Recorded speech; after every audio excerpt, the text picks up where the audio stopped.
안녕하세요. 화목한 삶의 황승현 목사입니다. 오늘은 이사야서 45장 18절에서 25절 말씀입니다. 선지자는 40장부터 5장을 할애해 가면서 하나님이 누구신지, 하나님이 어떤 일을 하실 것인지에 대해서 이야기합니다. 이토록 선지자가 하나님이 누구신지, 무슨 일을 행하실 것인지 반복해서 하는 이유가 무엇이겠습니까? 이스라엘 백성들이 바벨론 포로 생활로 바벨론의 신은 더 커 보이지만 하나님은 더 작아질 대로 작아진, 그들의 마음속에 하나님은 더 작아져 있기 때문입니다. 그래서 한 번으로는 그들이 하나님에 대해서 갖고 있는 오해를 풀 수가 없는 겁니다. 오늘 본문에서 선지자는 하나님의 창조 사역 이야기를 하지요. 하나님이 태초에 땅을 지으셨고 만드셨는데 그냥 아무렇게나 만들지 않으셨다고 합니다. 허물어지지 않도록 견고하게 만드셨고, 혼돈하고 공허하던 그 땅을 이제는 질서를 잡으시고 하나님은 사람이 살 수 있도록 만드셨다고 이야기합니다. 아수르와 바벨론에 무너진 그 땅, 이스라엘 땅이 혼돈 그 자체일 겁니다. 이스라엘 백성들은 그 땅을 보면서 다시는 이 땅이 우리가 살 수 있을 것이라고 기대조차 할 수 없었을 겁니다. 무너진 그 땅에 다시 질서가 세워지고 회복될 것이라고 기대하지 않았습니다. 그런데 하나님이 그 혼돈한 땅을 다시 일으켜 세우시겠다고 이야기하는 겁니다. 하나님께서 태초에 천지를 창조하실 때처럼 혼돈스러운 그 땅을 회복시킬 겁니다. 그 땅을 혼돈스럽게 만든 바벨론을 멸망시키시고 무질서를 공의로 바로잡으시고 사람이 살 수 있는 곳으로 회복시키겠다고, 다시 창조하시겠다고 말씀하시는 겁니다. 하나님을 등지고 죄가 세상에 들어온 순간 세상은 살기 어려워졌습니다. 가장 좋은 예가 우리가 살고 있는 집이지 않을까요? 그런 문구가 있었죠. 집은 사는 것이 아니고 사는 곳입니다. 왜 이런 말이 나옵니까? 아파트가 넘쳐나고 지어지고 있지만 여전히 사는 곳을 걱정해야 하는 사람들이 너무나 많기 때문입니다. 여러분, 이런 모습은 하나님의 창조 섭리와는 맞지 않는 겁니다. 하나님은 살게 하셨지 살게 하지 않으셨지 않습니까? 결국 창조 섭리와 맞지 않기에 하나님은 공의로 이 땅을 심판하실 겁니다. 이스라엘 백성들은 하나님이 숨어 계시다고만 생각했지요. 무엇을 이야기해 주지도 어쩌면 살아계시다고 생각하지도 않았을 겁니다. 하나님은 신비스러운 분, 하지만 그분은 언제나 하나님의 계획을 분명하게 알려주셨습니다. 여러분, 십계명을 모세에게만 알려준 것이 아니라 모세에게 건네주고 그것을 이스라엘 백성들에게 건네게 하셨습니다.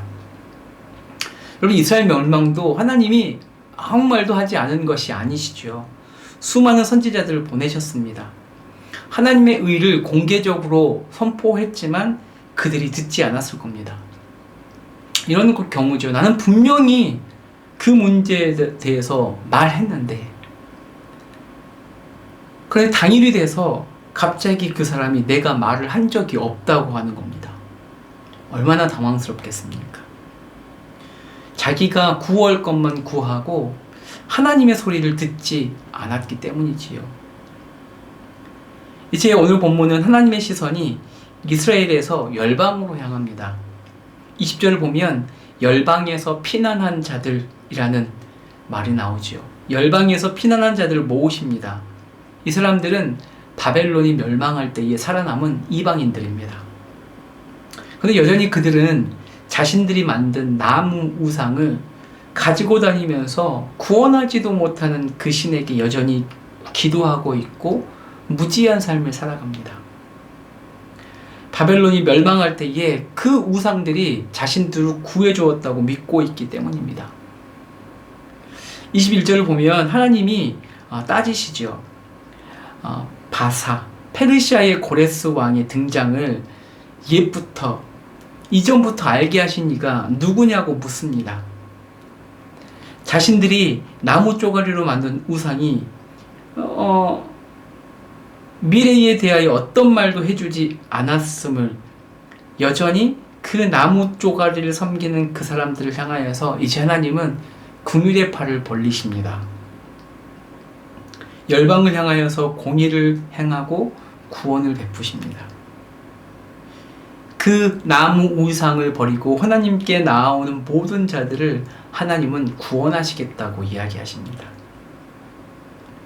여러분, 우리가 복음을 들고 교회 밖으로 여전히 나가야 하는 이유가 여기에 있습니다. 교회 안에 있는 우리에게만 하나님은 구원의 팔을 벌리고 계시는 것이 아니라 교회 밖에 있는 자들에게도, 헛된 우상에 빠져있는 자들도 돌아오기를 바라고 계십니다. 하나님의 공의를 행하는 사역이 선교이고 전도입니다. 이제 이 선포로 하나님의 백성을 구별하는 기준이 바뀌었습니다. 이제는 혈통이 아니라 하나님께 나와 예배드리는 자와 그분을 여전히 거스르는 자들로 나뉘어집니다. 이제 하나님은 이방인들도 하나님을 예배하기만 하면 그들을 품으시겠다고 이야기합니다. 22절, 25절에 결국에 마지막 날 하나님이 백성을 불러 모아서 하나님만이 참신임을 고백하게 하시겠다고 말씀하시지요.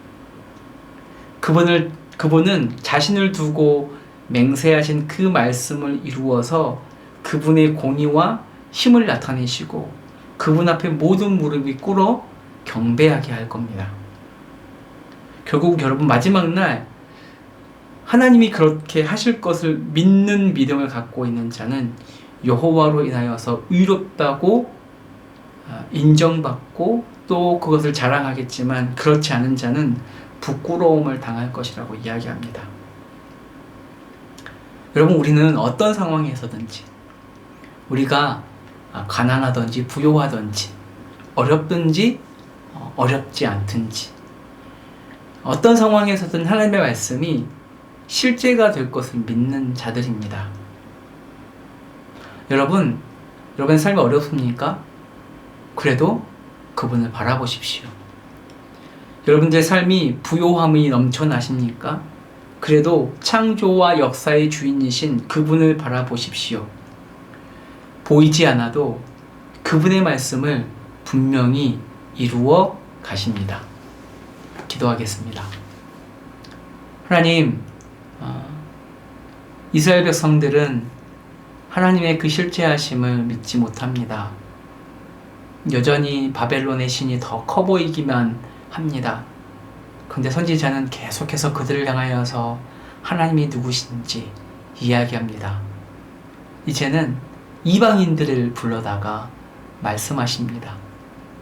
바벨론을 멸망시키고 페르시아의 고레스를 세운 자가 누구인지, 그 일을 예전부터 이전까지 이야기한 분이 누구이신지 말씀합니다. 하나님, 우리의 상황이 어떠하든지 하나님은 여전히 우리에게 말씀하고 계시고 그 말씀을 이루어 가십니다.